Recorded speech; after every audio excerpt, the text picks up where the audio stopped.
내가 언제부터 이렇게 되었을까? 지금 생각해보니 아주 자세히 기억난다. 정확히 64일 전이었다. 딸이 내게 전화를 했다.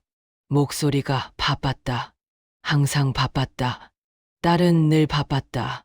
5번, 아니 10번은 더 들었을 그 말이다. 엄마, 미안해. 너무 바빠. 그날도 그랬다. 내가 딸에게 물었다. 이번 주에 혼자 밥 먹기가 싫다고. 그럼 우리 같이 있어도 되냐고. 그러니까 딸이 말했다. 엄마, 정말 미안해. 너무 바빠. 월요일에 클라이언트 미팅이 있고, 화요일에는 이사일이 있고, 수요일에는 애들 학원이고, 목요일에 남편하고 약속이 있고, 금토일에는 또 뭔가 있다고. 듣다 보니 정말 많더라. 내 딸은 정말 바쁜 사람이었다. 나는 그 말을 들으면서 처음엔 이해했다. 정말 내가 아는 딸이니까 일도 많고 아이들도 많고 남편도 챙겨야 하는 그 마음 알 것 같았다. 그래서 그냥 좋아. 그럼 언제 시간 나니? 이렇게 물었다. 딸이 다시 생각해 본대. 그러곤 토요일 오후 2시부터 4시까지 혹시 시간이 나올까 싶대. 아니다. 아니야. 그건 엄마하고 시간이 아니라고 했다. 그건 미용실 약속이래. 이미 예약이 되어 있대. 그럼 일요일은? 일요일도 아니래. 일요일은 애들 숙제를 봐줘야 하고 설거지를 해야 하고 빨래를 해야 한대. 가정주부니까. 가정주부라는 말이 자꾸만 묘하게 들렸다. 엄마가 평생 가정주부였는데 그래서 뭐라고 하지 않았다. 그럼 그 다음 주는? 그럼 그 다음 주는 어때? 나는 계속 물었다. 다음 주도 같아. 미팅이 더 많아진대. 계약 건이 하나 더 들어왔대. 그럼 그 다음 달은? 나는 마치 미친 사람처럼 계속 물었다. 엄마. 딸이 한숨을 쉬었다. 내가 그 한숨을 들으면서 깨달았다. 내가 얼마나 피곤한 사람처럼 들렸을까? 얼마나 집착하는 사람처럼 들렸을까? 그래서 나는 아무것도 더 묻지 않았다. 그냥 좋아. 알겠어. 이렇게만 말했다. 전화를 끊은 후에 나는 한참 동안 휴대폰을 들었다 놨다를 반복했다. 화면에 딸의 프로필 사진이 떠 있었다. 5년 전에 찍은 사진이었다. 그 사진도 바뀔 날이 오겠지만 나는 그 사진을 보면서 생각했다. 혹시 내가 뭔가 잘못했나? 혹시 내가 딸을 이렇게 바쁜 사람으로 키웠나? 혹시 내가 뭔가 놓쳤나? 그리고 그 순간, 정말 그 순간이었다. 내 가슴이 철렁했다. 마치 아주 높은 곳에서 떨어지는 그런 느낌. 나는 깨달았다. 나는 딸의 일정표에서 제일 아래에 있다는 걸. 혹시 시간이 남으면 나를 보는 정도. 그게 내 자리라는 걸. 월요일부터 일요일까지 촘촘히 채워진 그 일정표 어디에도 내 이름이 없다. 아니다. 어딘가에 있을 거다. 마지막 줄에 제일 작은 글씨로 혹시 시간이 남으면 엄마 보기. 이렇게. 나는 그 생각에서 헤어 나올 수가 없었다. 자꾸만 그 생각만 맴돌았다. 내가 평생 무엇을 했나? 내가 평생 뭐 했는데? 나는 그 딸을 낳았다. 나는 그 딸을 키웠다. 밤샘을 했다. 아플 땐 밤을 새웠다. 열이 나면 찬 수건을 이마에 얹어주면서 밤을 새웠다. 병원을 다녔다. 의사가 뭐라고 하는지 귀를 쫑긋 세웠다. 그 말 한마디를 메모했다. 마치 그게 내 목숨이 달린 일인 것처럼. 학교를 보낼 때도 그랬다. 아침 7시에 딸을 깨웠다. 안 깨어나면 또 깼다. 학용품을 챙겨줬다. 숙제를 했나 물었다. 수학 문제가 안 풀렸다고 하면 밤을 새고 유튜브를 찾아가며 배웠다. 나는 수학을 못했는데 그래도 배웠다.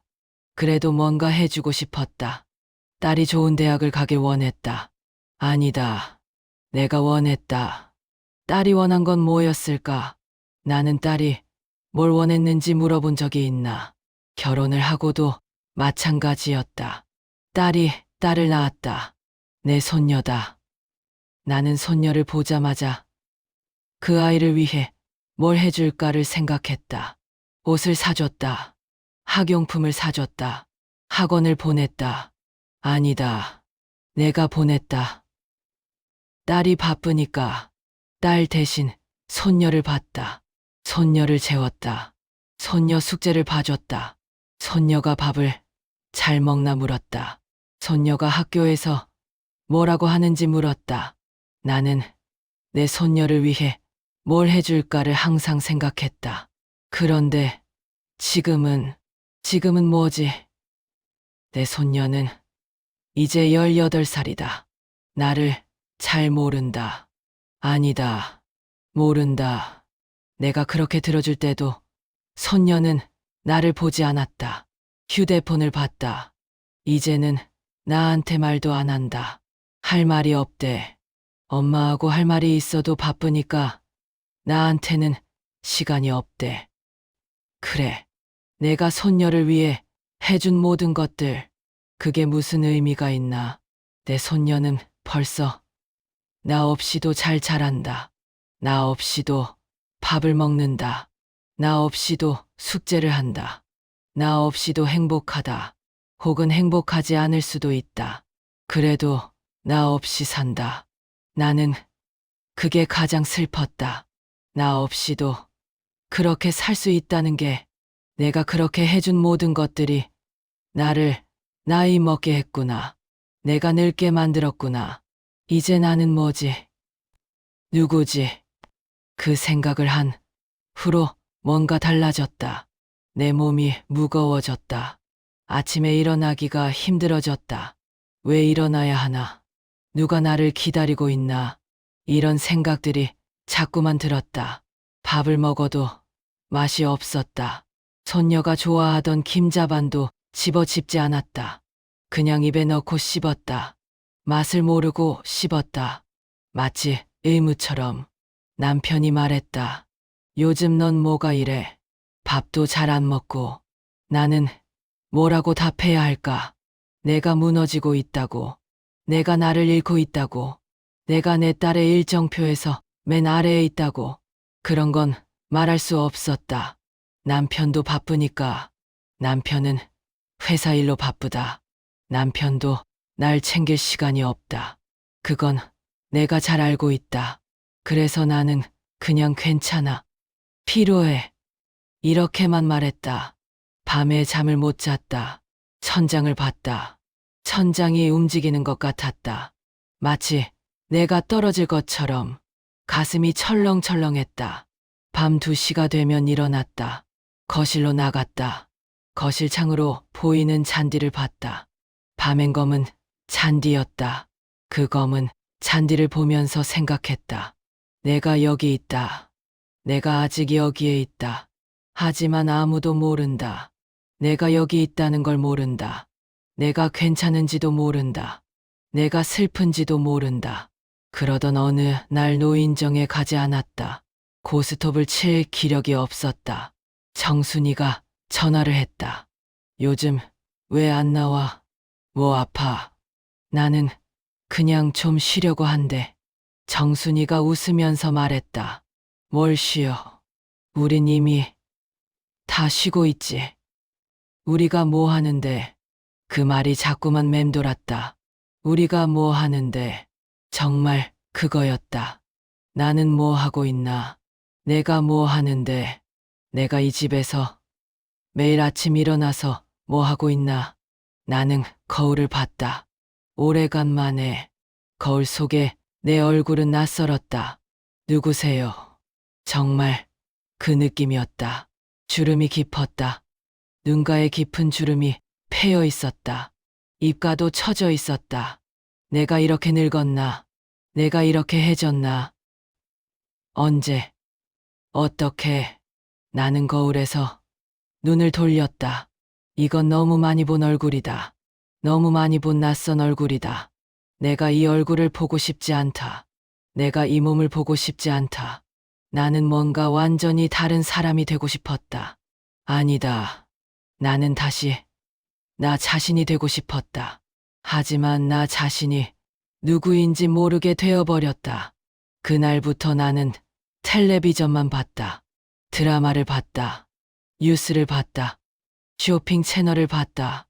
하루 종일 아침부터 밤까지 텔레비전이 켜져 있는 동안은 내가 나 자신을 생각하지 않아도 됐다. 텔레비전이 말하는 것에만 집중했다. 배우들의 목소리에 집중했다. 그들의 슬픔에 집중했다. 그들은 내가 아닌데도 내 슬픔이 더 크게 들렸다. 남편이 또 말했다. 요즘 넌 너무 텔레비전만 본다. 좀 나가자. 친구들도 만나고. 나는 뭐라고 하지 않았다. 그냥 이렇게만 했다.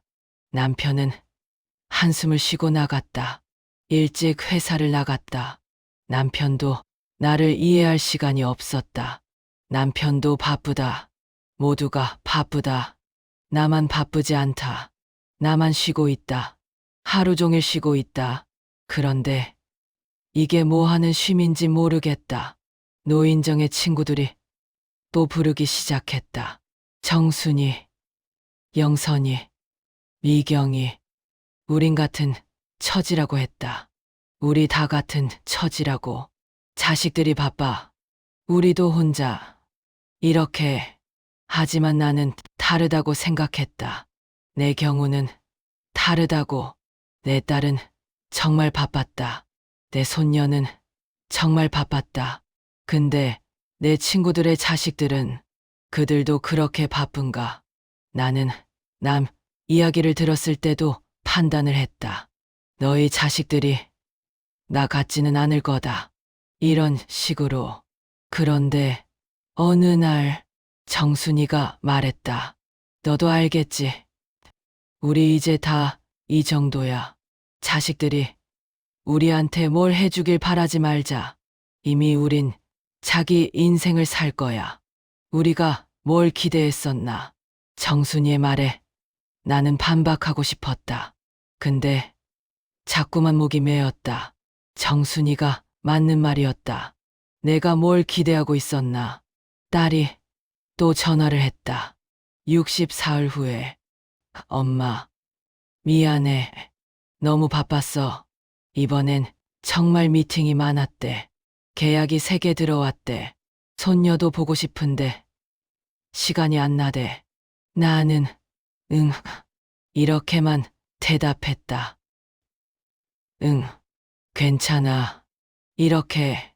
그리고 나는 딸을 원망하지 않기로 했다. 원망을 하면 뭐가 될까? 원망을 하면 내가 더 혼자가 될까? 하지만 밤이 되면 또 생각이 났다. 내가 잘못했나? 정말 내가 뭔가 잘못했나? 이 생각에서 헤어 나올 수가 없었다. 마치 악순환처럼 매일 밤 이 생각을 했다. 그리고 아침이 되었다. 또 아침이 왔다. 또 다른 날이 시작됐다. 나는 또 일어났다. 왜 일어나는지도 모르고 누구를 위해 일어나는지도 모르고 그러던 어느 날이다. 손녀가 나를 찾아왔다. 엄마가 너무 바빠서 나를 보낸 거라고 했다. 나는 손녀를 보자마자 눈물이 나왔다. 손녀가 뭐 아파? 이렇게 물었다. 나는 뭐라고 대답해야 할까? 내가 아픈 게 아니라고. 내가 혼자라고. 내가 잊혀졌다고. 그런 건 말할 수 없었다. 그래서 나는 웃었다. 아무것도 아니야. 엄마가 행복해. 너 와줘서. 이렇게만 말했다. 손녀는 하루를 나와 함께 있었다. 손녀와 함께 밥을 먹었다. 손녀와 함께 드라마를 봤다. 손녀와 함께 앉아 있었다. 그게 얼마나 소중한지 내가 그걸 깨닫지 못하고 있었다. 손녀가 다시 돌아갈 때, 손녀가 문을 열고 나갈 때, 나는 정말 슬펐다. 또 혼자가 되는 거다.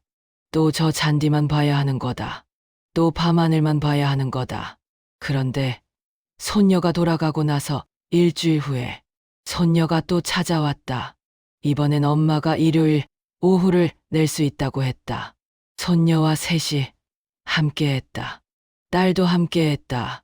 딸이 나를 봤을 때 뭔가 다른 표정을 지었다. 나한테 미안한 표정을. 그 표정을 보니 딸이 내가 얼마나 힘들었는지 알고 있었다. 모든 걸 아는 건 아니어도 알고 있었다. 우리는 함께 밥을 먹었다. 딸이 계속 나한테 뭐해? 요즘 어때? 이렇게 물었다. 나는 그냥 좋아. 편해. 이렇게 대답했다. 그리고 정말 그랬다. 그 순간만큼은 편했다. 혼자가 아닌 것 같았다. 내가 누군가를 위해 존재하고 있는 것 같았다. 내가 딸의 일정표에서 제일 아래가 아니라 그냥 함께하고 있는 것처럼 느껴졌다. 그 후로 뭔가 천천히 달라지기 시작했다. 아직도 가슴이 철렁인다. 아직도 밤에 잠을 설친다. 아직도 때론 내가 누구인지 모를 때가 있다. 하지만 뭔가 달라졌다. 내가 내 딸과 손녀에게 기대하는 걸 조금씩 내려놓기 시작했다. 그리고 대신 내가 뭘 할 수 있을까를 생각하기 시작했다. 내가 이 시간을 어떻게 쓸 수 있을까를, 내가 남은 시간을 누구를 위해 쓸 수 있을까를. 그러면서 깨달은 게 있다. 누군가를 기다리는 것도 슬프지만 누군가만을 위해 살아가는 것도 많이 외롭다는 걸.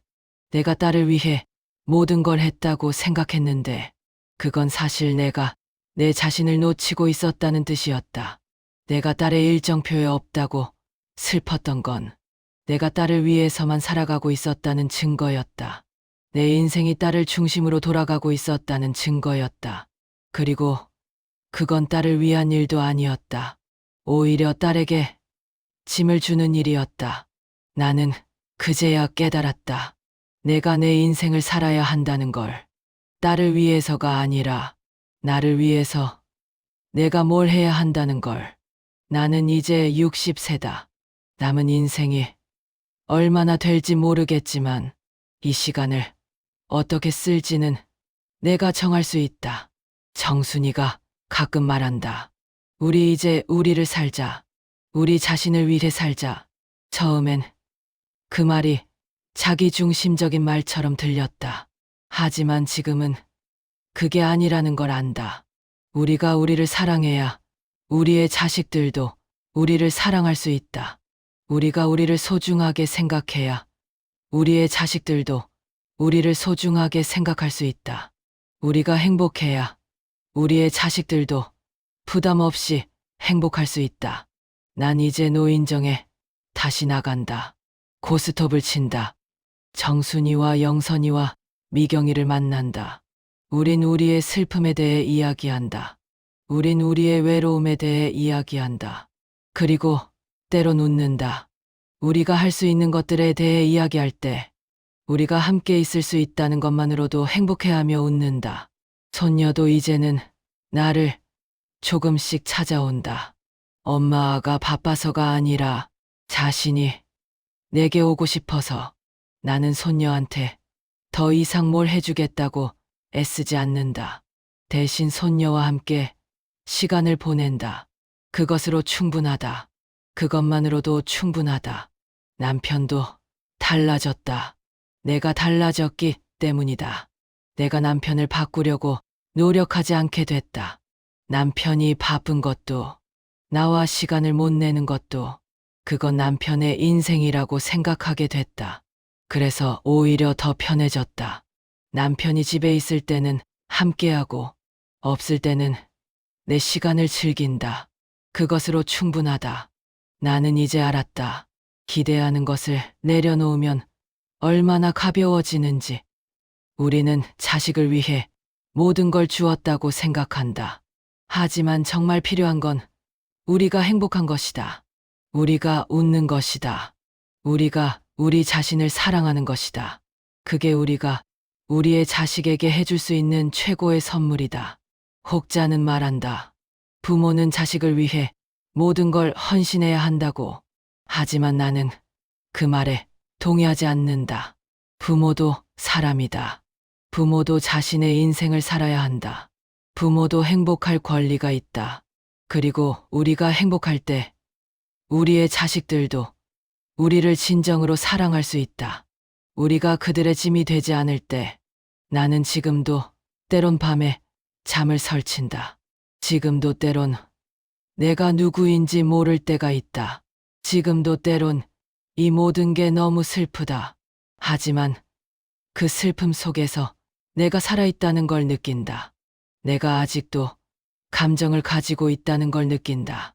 내가 아직도 누군가와 연결되어 있다는 걸 느낀다. 거울을 다시 봤다.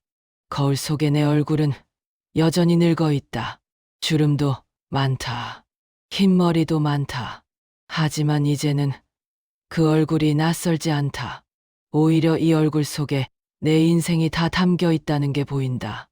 내가 사랑했던 것들, 내가 희생했던 것들, 내가 견뎌냈던 것들, 모두가 이 얼굴 위에 남아있다.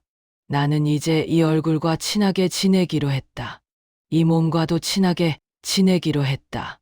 이 인생과도 친하게 지내기로 했다. 남은 인생이 몇 년인지는 모르겠지만 이 시간을 더 이상 낭비하고 싶지 않다. 내가 내 인생의 주인공이 되고 싶다. 딸의 일정표에서가 아니라 내 자신의 일정표에서 나를 위한 시간을 가지고 싶다. 딸이 또 전화를 했다. 목소리는 여전히 바쁘다. 하지만 이제는 그게 싫지 않다. 그건 딸의 인생이다. 딸이 열심히 산다는 증거다. 나는 딸이 행복하길 바란다. 딸이 성공하길 바란다. 하지만 그건 내가 딸의 옆에 없어도 괜찮다. 딸이 자신의 인생을 살면 된다. 나도 내 인생을 살면 된다. 나는 응, 이렇게 대답했다. 그리고 덧붙였다. 엄마는 괜찮아. 넌 내일이나 해. 엄마는 엄마가 할 일을 하면 돼. 그 말을 하고 나서 나는 한결 가벼워졌다. 딸도 한결 편해 보였다. 이제 나는 알았다. 사랑한다는 것이 뭔지, 물려준다는 것이 뭔지, 독립시킨다는 것이 뭔지. 사랑은 붙잡는 게 아니다. 사랑은 놓아주는 것이다. 우리가 자식을 위해 할 수 있는 가장 큰 사랑은 자식이 우리 없이도 잘 살 수 있도록 하는 것이다. 그리고 우리 자신이 우리 없이도 잘 살 수 있도록 하는 것이다. 나는 이제 내 일정표를 만들어 보고 싶다. 딸의 일정표에 들어가는 게 아니라 나만의 일정표를 만들고 싶다. 월요일에는 무엇을 할까? 화요일에는 무엇을 할까? 이렇게 생각하는 게 얼마나 설레는지. 이게 내 인생이구나. 내가 이 인생의 주인공이구나. 이 생각이 들었을 때 나는 처음으로 웃음이 나왔다. 진정한 웃음이 나왔다. 남은 인생이 많지 않을 수도 있다. 하지만 이제 나는 그 인생을 내가 원하는 대로 살고 싶다. 내가 행복한 방식으로 살고 싶다. 내가 사랑할 수 있는 방식으로 살고 싶다. 나를 사랑하는 방식으로 살고 싶다. 그래서 내 딸도 내 손녀도 나를 자랑스럽게 생각하게 되길 바란다. 나를 따뜻하게 생각하게 되길 바란다. 지금 이 순간 나는 여기에 있다. 내가 존재한다. 나는 누군가를 위해서가 아니라 나 자신을 위해 존재한다. 그것이 나에게 주어진 가장 큰 선물이다. 가장 큰 축복이다. 그러면서 나는 깨달았다.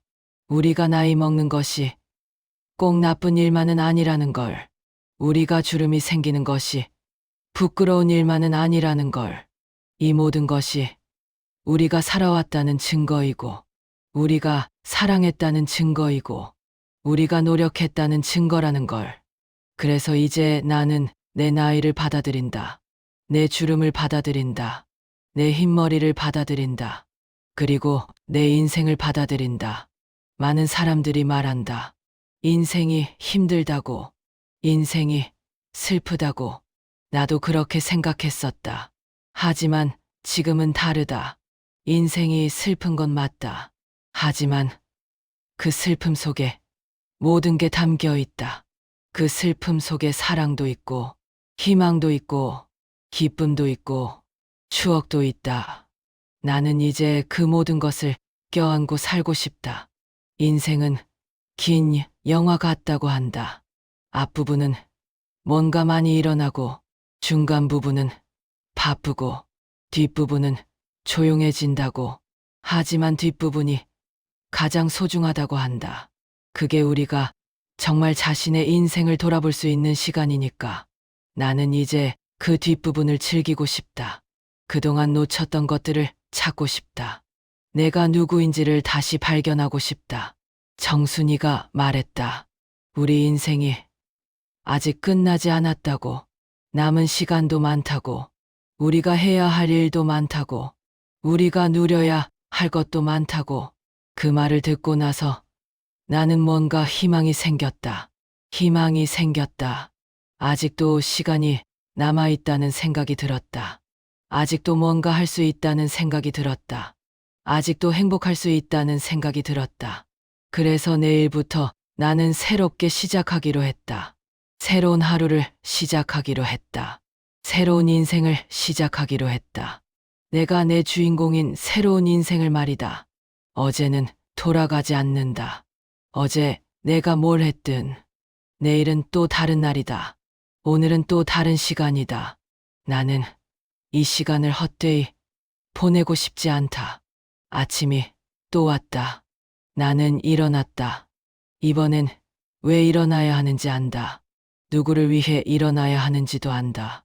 나를 위해, 내 자신을 위해, 오늘이라는 날을 내 것으로 만들기 위해 나는 일어났다. 그리고 웃었다. 거실 창으로 보이는 잔디가 초록초록했다. 오늘따라 유독 초록색이 선명해 보였다. 아니다. 어제도 같은 초록색이었겠지. 다만 내가 보는 각도가 달라졌을 뿐이다. 내 눈이 달라졌을 뿐이다. 나는 그 초록 잔디를 바라봤다. 그리고 생각했다. 나도 저 잔디처럼 다시 초록색이 될 수 있을까? 나도 저 잔디처럼 새로 시작할 수 있을까? 그리고 나는 확신했다. 할 수 있다고. 나는 할 수 있다고. 그렇게 나는 또 한 발을 내디뎠다. 앞으로 나아갔다. 내 인생의 주인공으로서 한 발을 내디뎠다. 여전히 무겁지만, 여전히 힘들지만, 이제는 다르다. 이제는 내가 선택한 길이다. 내가 정한 속도다. 내가 정한 방향이다. 그래서 이제는 더 이상 서운하지 않다. 더 이상 고독하지 않다. 더 이상 외로지 않다. 나는 나를 찾았다. 내 딸의 일정표면 아래에서 내 자신의 일정표면 위로 올라왔다. 이제 나는 여기다. 내 자신의 주인공으로, 내 인생의 중심으로, 그리고 그게 사랑이라고 생각한다. 내가 나 자신을 사랑하는 것이, 내가 나를 소중하게 여기는 것이, 그게 바로 사랑이라고 생각한다. 모든 것이 변한다. 계절도 변하고, 몸도 변하고, 마음도 변한다. 우리가 할 수 있는 건 그 변화를 받아들이는 것뿐이다. 그리고 그 변화 속에서 자신을 다시 찾는 것이다. 나는 지금 그렇게 하고 있다. 천천히. 하지만 확실하게 시간이 흐른다. 주어진 시간은 다시 돌아오지 않는다. 구독, 좋아요, 알람 설정은 사랑입니다.